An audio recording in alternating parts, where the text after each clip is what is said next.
I just want to be.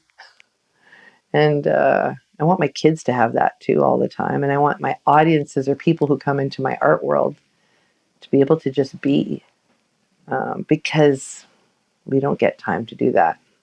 We have to put on our armor and put on things.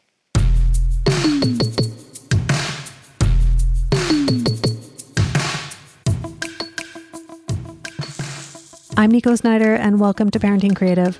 On this podcast, we explore the alchemy that happens when we embrace both our creative life and our parenting one.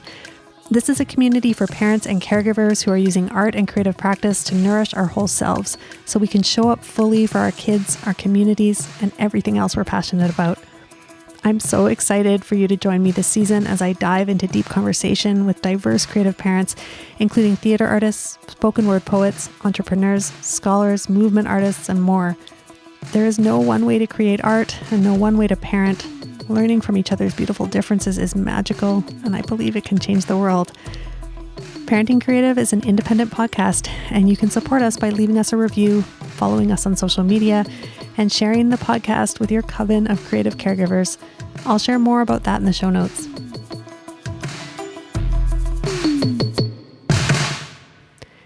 Today's episode is the second part of a two-part conversation with theater artist, community magic maker, and parent Kris Alvarez.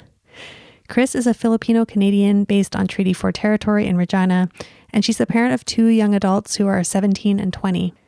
In our conversation today, we talk about creating theater with non-performers, including her own parents, being the child of immigrants, the integration of art into all aspects of life, and the importance of great snacks. And if you missed part one, please do yourself a favor and go back and listen to our conversation about real, serious play and the experience of navigating the serious mental illness of a child. Here's the final part of my conversation with theater artist, community builder, and parent, Kris Alvarez. You talked a little bit about your parents and being the child of immigrants. Mm-hmm. And I would love you. You also talked about their playfulness and also them as artists.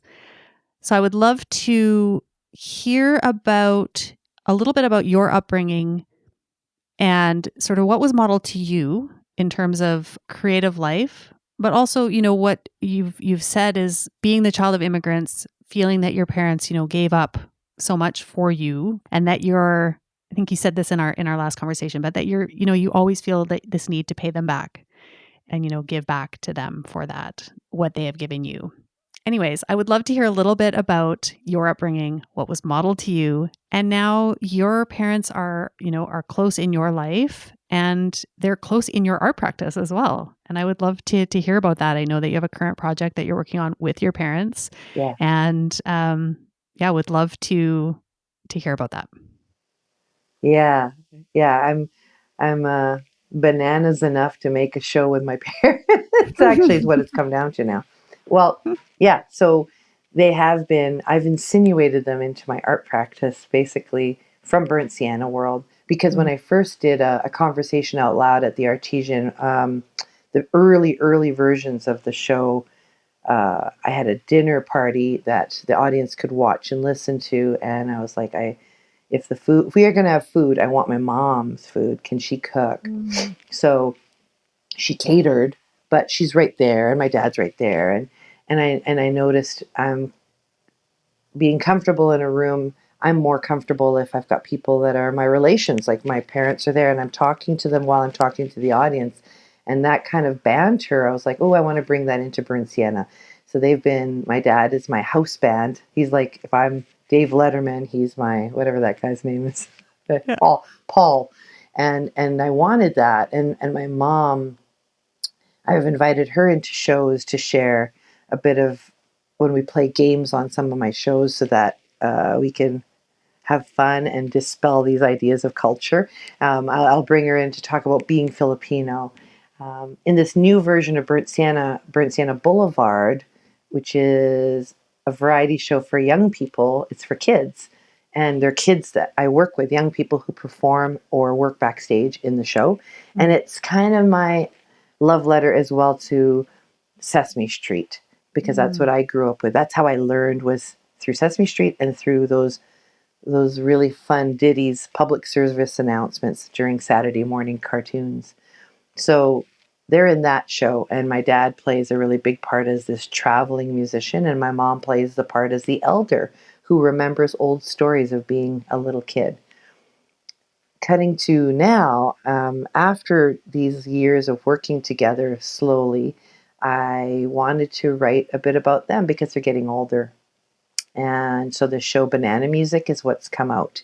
Banana Music is what my dad wrote on all of his cassettes of music, of his own music that he recorded in the basement on his 8-track.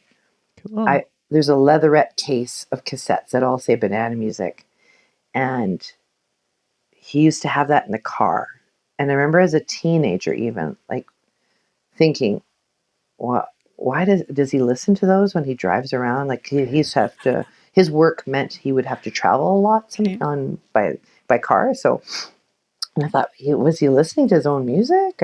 And then Banana Music, this pretend label. Is this a pretend label? Is this like a goal? So the show that I wrote, a 1-act play about memory, about my parents, is a show we're working on right now. We're bringing to different places, actually, in the fall to Edmonton. And it's me performing, talking to the audience about memories. Like, I have these stories about growing up in their house, and I situate the play in their house. And my parents are on stage, and they exist on stage as themselves. And so my mom's track through the whole 45-minute show is cooking. She comes to the kitchen, she makes breakfast live. She cooks breakfast live during the show. Okay. So you get the smells. Oh, nice. I play the cassettes that I've found on a stereo, so that analog sound of cassettes. My dad comes into the living room and picks up his guitar like he does at home while my mom cooks, plays a bit of music. So they're on stage, and the point of the show is me sharing memories about growing up with these people, but it's also about talking about they're older now, and I'm dealing with their stuff, like all their shit, whether that's their health stuff or their stuff in the basement, whether it's how they don't know how to remember their passwords. And I feel like drowning myself when I have to help them with IT things like online. So there's a whole scene about that, passwords. There's a whole scene about their fridge and how I go there every couple of weeks and I throw stuff out. So it's about older people and the care we have for our older relatives and and how we're getting to know them or we aren't getting to know them, how we can feel like we know them when we're adults, but then we find out something like Banana Music and we're like, what's this thing? What's this dream you had that I don't know anything about? Yeah. So the idea is like, I'm trying to tell the audience that get to know my parents by sharing these things about them. And my parents are existing. And once in a while, my mom will be like, what are you talking to them about? And I'll say, well, I'm telling them more about you. By the end of the show, they say, well, we're right here. Why don't they just come talk to us? And so the end of the show is we share a meal together and they get to talk and audience gets to think about what's the Banana Music in your life about your family or your parents. Yeah. So I'm bringing all that up to say I'm at a place in life with my parents that's both joyful and painful, like where I'm like loving hanging out with them, getting to know these things about them. But as soon as I get to their house, they still drive me bananas. Like they drive me nuts. And they can be really annoying in their old ways, in their old people ways. And I can see all the things like how they're hungry for attention because they're retired and at home. Yeah. And we get to their house and they just like they fight actually over who gets to share the story they were going to share. How they can't hear well, how they still have lots of junk to deal with in their house. Anyway, that's the story. But me bringing them into the world of art is a big part of the immigrant kid who wants to pay back and give them time to make art. Because all along growing up, Nico, as you asked, like, what is it like? They were working hard. And when they weren't working hard, they would play hard. Like we would have really lovely, sometimes the weekends would be, just hanging out together. My dad plays lots of music, Beatles music. My mom makes really good food, but also like she loves art. She would be painting or jewelry, or she's always doing something different. They both love games, so I learned that playfulness a lot from them. They would love to play games, like made up games in the car on the road trips we take, to board games. Like, yeah, and they were very affectionate. They are very affectionate. And so I forget that until other friends are around me and they're like, wow, your dad and your mom, they hug all the time. Or yeah, so I was around a lot of real good things. And I clued in on that early on in Burnt Sienna world, and being like, that's what I want an audience to experience, because a lot of my, whether they're white or not white, my or brown or not brown friends, a lot of people don't have families where they feel that kind of affection, playfulness, or joy. And so that was my generous way of offering that into audience world, like sharing my family a little bit. Yeah. It sounds like a lovely gift to them in some ways, to sort of create a space where they can embrace their art, or, being Yeah. artists, and a gift to yourself to journey deeper into that, getting to know them as adults and older adults. Yeah. And it also sounds like it's the beginning of your journey into elder care. I mean, you're, Yeah. yeah, I'm also, living close to my parents and kind of in this intergenerational situation here. And yeah, just that kind of awareness of their aging, and Yeah. just what that is going to look like over time, and what my role will be in that over time. So yeah, I'm kind of seeing it through that lens, your journey, but loving that you're just, again, integrating it into your art. There was something that you said the last time we talked about. I was kind of commenting on how integrated, like how you are integrating your kids into your art. You've done that since they were little. You're integrating your parents into your art.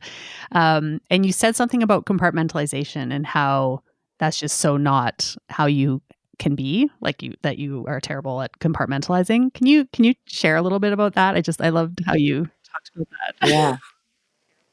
I'm a lousy multitasker.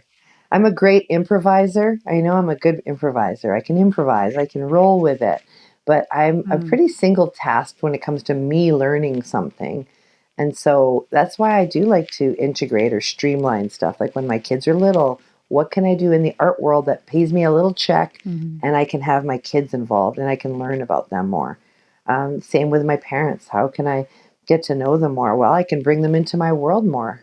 I want to spend more time with them. Uh, I, yeah, I know compartmentalizing feels like it's a very North American thing to do, I think. And I know as a kid growing up, even, I think that would be, now looking back, one of those things that would mark for me, like how I'm not so white, or like in my growing up in my household, my parents integrated things lots. Like, we're having supper, but we're also, my mom's working on this art piece, or we're having, trying to think of we're going on a road trip because we want to go on vacation, but we're also going to go see family because that's how we can afford to do it. Right. So often it was about, for them, I think, what's accessible. And it's still the same for me. Like, and so this North American culture of compartmentalize, like, if you make art, it goes in this gallery space or this traditional theater. If you have kids, this is how you talk to them, speak to them, relate to them. And when you're dealing with adults, it's a different way. I've never understood that, because as far as I could see, my parents mostly were themselves. They they had their parental armor too, but I learned a lot of that integrating early on, because in my life, in the living room of my parents' house, in my home, they would play music just at the, like, whenever. It's like 2 in the afternoon, my dad picks up his guitar, right? Or once my mom starts making supper, they throw a record on, and I have this distinct memory of Dire Straits is on, and my dad puts it on so that he can lure my mom from the stove to have a dance for a moment. They dance in the living room. Like, so art for me was always part of life. It wasn't compartmentalized. And And my mom as a mom and my dad as a dad, their way of parenting, they didn't, yeah, they weren't like, now we're parenting. Like my dad would give us some of his work. I remember there's these pages in his work that he would have to literally just put a line through with his pencil. He would give me that to do while he was working. So like that integration of like, well, I have to finish this job, Yeah. but I want to hang out with my daughter. Yeah. And now I can see that. And so I guess that's where my comfort is of being, as I say as well all the time, like I don't want to be a bag. I don't want to be a mean person, or I know myself and my temper, or like what will make me feel in a bad mood. Yeah. So I don't want to be in that. I want to be enjoying myself and I want my people around me to enjoy my company. So what are the conditions that make that happen? Yeah. And we do that for our kids all the time, right? Like we don't want our toddler to have a tantrum, so we make sure they have a nap at this time and have this version of a snack at this time.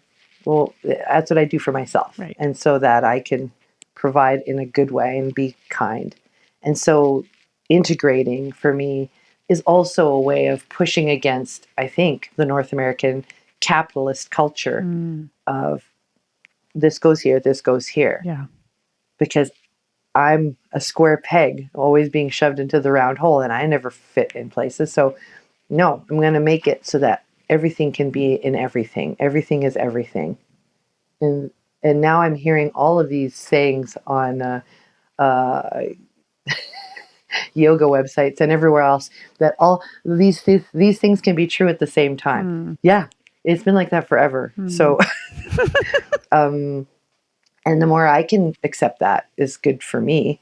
I don't think the world is all up to speed with that, which is why we have to struggle against things, right? Because we all have to make money to pay bills, and we all have to spend time with our kids because they're going to move away sooner than later.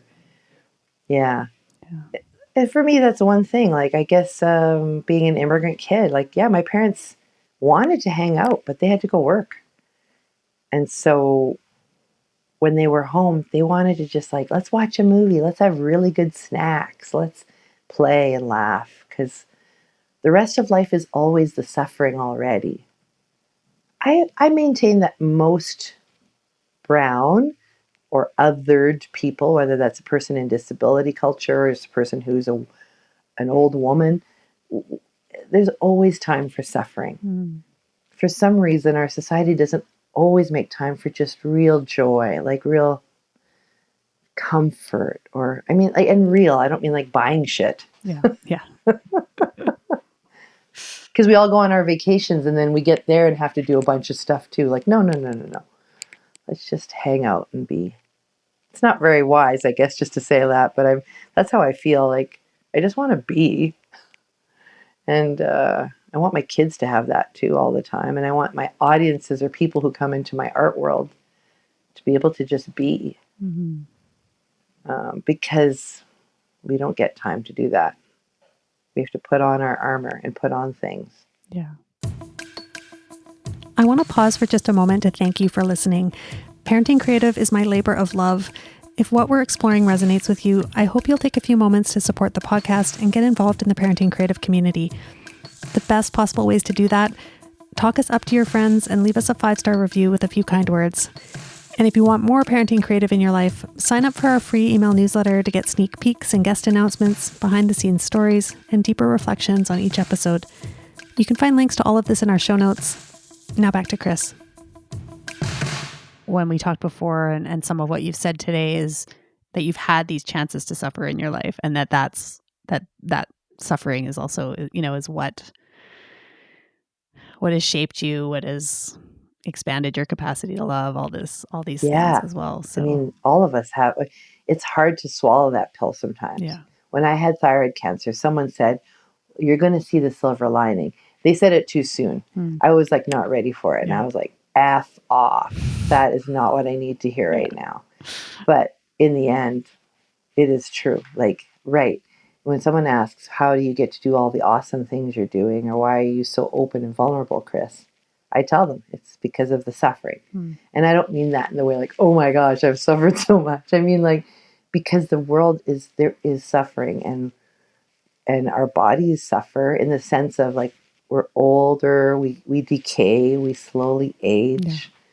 So let's, be kind to our bodies and our spirits and our minds, because sooner than later, this will be done. This will be done. And that's how I feel about with kids. Like, wow, it's just it is so fast. And they're often annoying or tiring, but they're also so like, wow, so cool to get to hang out with someone and actually be real with them. Like, to tell them how you also struggle with something. First time that Iris and I she went to pay for something at the drugstore, and that whole lineup behind her of uptight humans were like huffing or crossing their arms because they're waiting. Yeah. Like, she wasn't, taking that long, but she could feel the pressure. And yeah, that was, again, it's a landmark for me of being a great guardian, where I got to say, hey, fuck those people, forget about them. Just take your time and take your coins out. Yeah. It's fine. Because you feel that need to rush and hurry up. To me, that was a big teacher for me, a teacher moment for me to learn, like, yeah, if you can keep doing that for these kids, like, give them time to go, hey, you actually don't have to learn that right now really quickly. You don't have to throw the receipt in so quick, and you can take a moment to, like, it's okay. Like, Yeah. I guess I do that in my artwork making too. Like create that space for people to experience, or and how do you take a mean? moment to, like, it's okay if you don't have it figured out. Like this thing with racism, this thing with, I've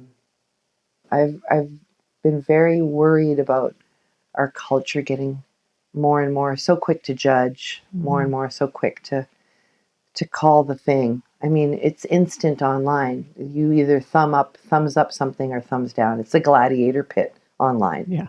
Thumbs up, thumbs down. I don't have it all figured out. And I need time. And I even want that for people who have different opinions than me. I don't have time for people who have hate opinions. Yeah. Or like aren't ready to hear stuff. But there's a lot more humans, I think, that who just aren't sure. Or whether that's about politics, whether that's about how we should be living and taking care of young people, or whether that's about identity. There's so much in our culture of just understand it now, like right away. Learn it now. And when I first started doing Bert Sienna, that wasn't where I was coming from. Like, I hear people who are like, we don't tolerate racism, we don't tolerate sexism, we don't tolerate transphobia. Yes, agreed, of course. But are we tolerating people? Are we giving tolerance to learning? Are we giving tolerance to humans being human? To kids fucking up? Because that's how they're going to learn. Yeah. Are we? Like, am I? I don't know. Sometimes. Yeah. Yeah. And myself, I've never learned well under pressure, with fear, or with shame. I've never learned well in those conditions. Who does? But we often set it up that way.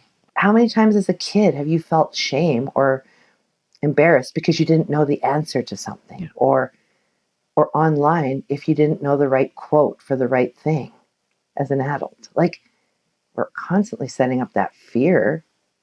Fear and shame are like the worst. The worst. I don't know. This time goes so quickly. I would love to just talk to you all day and wish you were here and we could just have, drink coffee or wine or something. But Scotch. But yeah, just I definitely want to give you a chance to promote, whatever you would like to, and just let listeners know how they can support you, how they can discover more about what you're doing. And you've talked a bit about your projects that are in development or upcoming. But yeah, please share anything you'd like to promote.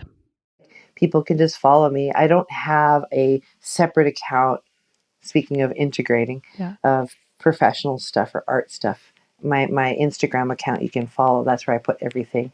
that's going on, Okay. or Curtain Raisers. Well, maybe we could just share those links. Absolutely. Curtain Raisers is the theater company I'm an associate with, which is often how I bring my work into the world Okay. because they support me so well and take care of me, the colleagues that I'm with, I mean, in that company. I am going to be in Edmonton in September for almost 3 weeks doing a Burnt Sienna residency Mhm. where I get to do 2 weeks of banana music with my parents. And then we end it the last night. I'm actually resurrecting Burnt Sienna that I kind of put to bed. So we're doing 2 weeks of banana music shows, ending with one Burnt Sienna in Edmonton. So that's coming up in September.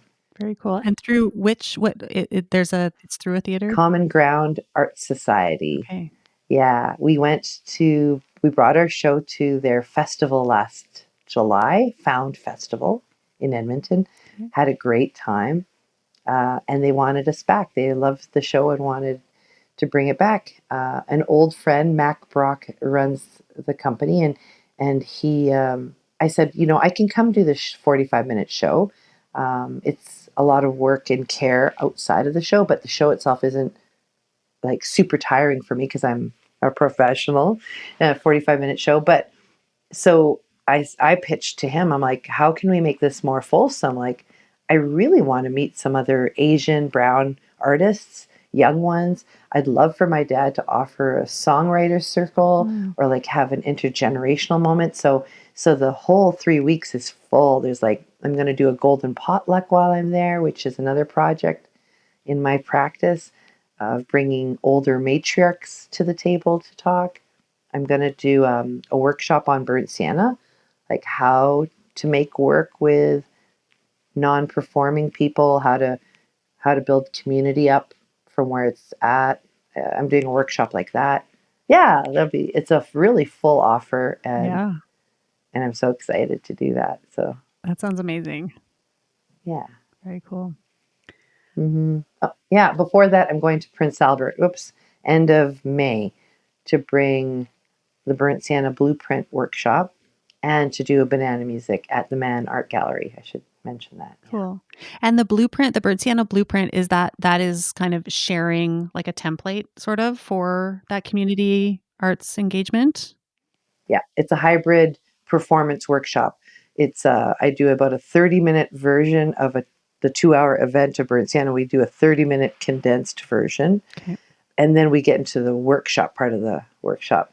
And I wanted to do it that way instead of just talking about it the whole time. It's like putting some actual being and doing into it. Mm-hmm. So I do that. We have a conversation, a meal, and then I get the participants to practice as different versions depending on the group of people. But like, for example, one version is after we have a meal and talk about what they just watched. I ask them, what's stuck? Like, what are the things you relate to? And then I get them to brainstorm with a couple people on an event they would make based on what they can do, which is one of the big key parts of the workshop is to talk about, to do an event, you got to know yourself. Like, what do you like? Yeah. What gets you going, because when you create a party, if you're not into your party, like if you're into it, people want to come, right? Yeah. That's how I feel about Burnt Sienna. If I'm into what I'm talking about, if I'm into the food, the people that I'm talking to. So yeah, at the workshop, some of them, I've also given the idea of like, why don't you make an opening monologue about when you realized you were brown, when the first time you realized you were othered. Yeah, just to get people in the same relating mode that I get into for making an event like that. Yeah. Yeah. It turns out that this episode is dropping just before Kris's trip to Prince Albert. So if you're in PA on May 30th, you should most certainly check out Banana Music at the Mann Art Gallery. Or if you're planning to be in the Edmonton area this September, you can catch Kris's residency and run of Banana Music at the Common Ground Art Society. We'll share a link to more information in our show notes.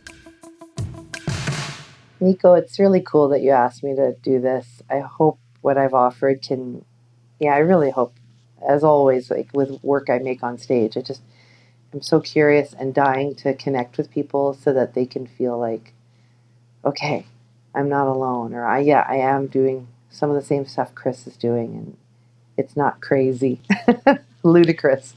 Yeah, I just really appreciate you thinking that I could offer something towards this really cool podcast. Like, I'm really touched that you thought I'll ask Kris to do it. Oh my gosh. Well, you are such a bright light in the world. And I'm so honored that you have shared your time and your wisdom and your spirit with me for this project. So thank you so much for that. And I love the idea that more integration of of the different parts of ourselves and the different parts of what we're trying to do in the world can become more integrated and sort of more whole. I guess that's a big part of what I'm trying to explore in this project is like there's sort of this like parenting, life and then creative life, and those are the two kind of main things that I'm exploring. But more so, just that there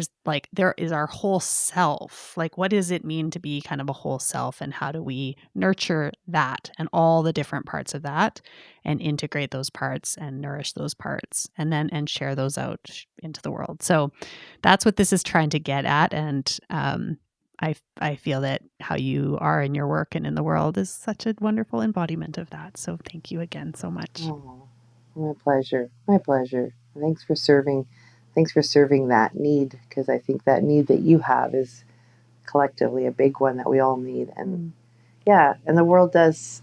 There's just so many systems that want to compartmentalize and separate all the parts of our being. Like, that's why, I was so tired of that. And I know along the way for the last, 20 years, it's like, before that, Nico, like when people are always like, you're amazing or bright light, like, oh my gosh, before being able to do all these things, there's lots of times I was just my head up my ass, or like, just like not figuring stuff out, and or also like being a people pleaser that didn't speak up. Like, there were many, many moments in my earlier life as a young person, but as a young adult, where I didn't speak up. I didn't have anything of substance because I was just not touching into all the stuff. I just wanted to glide, and that was not meaningful for me, let alone for anyone else. And then luckily the suffering tells you, hey, there's only so much time before you're going to be dead. And so you can keep gliding if you want, but is it really satisfying? I'm lucky that I was able to accept that earlier in the last couple decades. But before that, I did so many things that were messy and selfish, and made so many mistakes. Bought so many bad outfits. Had some pretty bad boyfriends. Yeah, lots of things. So, like, I don't know, I appreciate you seeing what you're seeing in me, and I want to just name that. Like, I come from a lot of making mistakes along the way, and not knowing myself well. But luckily the world's given me some chances. Yeah, thanks for that reminder. That's how we learn. That's how we become who we are, through our fuck ups. Like, thank God you're not doing this interview with me when I was 22. Or that that I'm 22. Yeah, trying to pull it off. Yeah. Totally. Not ageist. I'm not saying I wasn't, but like, I've had my share. Oh, I should tell you this one thing. When I was really young, in the old house, so that would have been before grade 6, I was maybe in grade 2. I was outside with a couple of friends, and my parents were in the house, in the townhouse, and we're in the backyard. And some kid was, for whatever reason, in the group of us, was the one that people, bullied on or whatever, like ganged up on. It was not that strong. And I remember like really wanting, we were going to play a game, and the notion was already there to exclude this kid. And so I took it upon myself, because I was creating the game. We were going to do hide and seek or whatever. And I'm like, well, you can't do that, though. I was like really, really exclusive to this one kid. I can't even remember what they look like. I don't know who they were. I can't remember. what I remember is after this incident, my dad called me in, and he had heard it through his window. And he gave me a stern talking. Like, he was like, we never exclude people. We do not do that. That is not part of how you were raised and how you're going to be raised. You include people because it does not feel good to be excluded. And then he gave me the belt that I got. Oh, wow. Because I'm a 70s kid, right? Yeah. So, and he didn't, you know, it was like when you get the strap at school, which was a thing when I grew up. Yeah. But yeah, I remember that. It was like, it's like, I must have been 7 or 8, maybe. Yeah. Wow. Anyway, isn't that wild? Okay. That stuck with you. Yeah. Big time. Yeah. And it wasn't the belt that was scary. Yeah. But it was more of him just being like, we never do that to people. That feels horrible. Yeah. You will feel bad if that happens to you. Yeah. It really stuck with me. Yeah. Anyway. Wow. I just thought of that. Yeah. Wow. Hello, is anybody out there? Hello, ooh, yeah, I know they never get an answer. Hello, ooh. Here's another big shout out to Kris Alvarez for lighting up the world with her particular brand of magic. I also want to thank you for tuning in. If you too make art while parenting or caregiving, I see you in all the glorious struggle, and I'm glad you're here. And if you want more parenting creative in your life, make sure to follow us wherever you listen to podcasts so you never miss an episode. Follow us on social media, or better yet, skip the billionaires and subscribe to our email newsletter. Tips are also always welcome and can be sent via parentingcreative.com/support, or more directly by a simple e-transfer to info@parentingcreative.com. You can find out more about all of that at parentingcreative.com and in our show notes. Before signing off, I want to thank Natural Sympathies for the use of their song Hello as the Parenting Creative theme song, and my partner in life, parenting and podcasting, Jeremy Sauer, for his audio wizardry to make this podcast sound so good. Parenting Creative is created and recorded on the traditional, ancestral, and unceded territory of the Sinaiaks in the Slocan Valley. Thanks for listening, and I'll talk to you soon.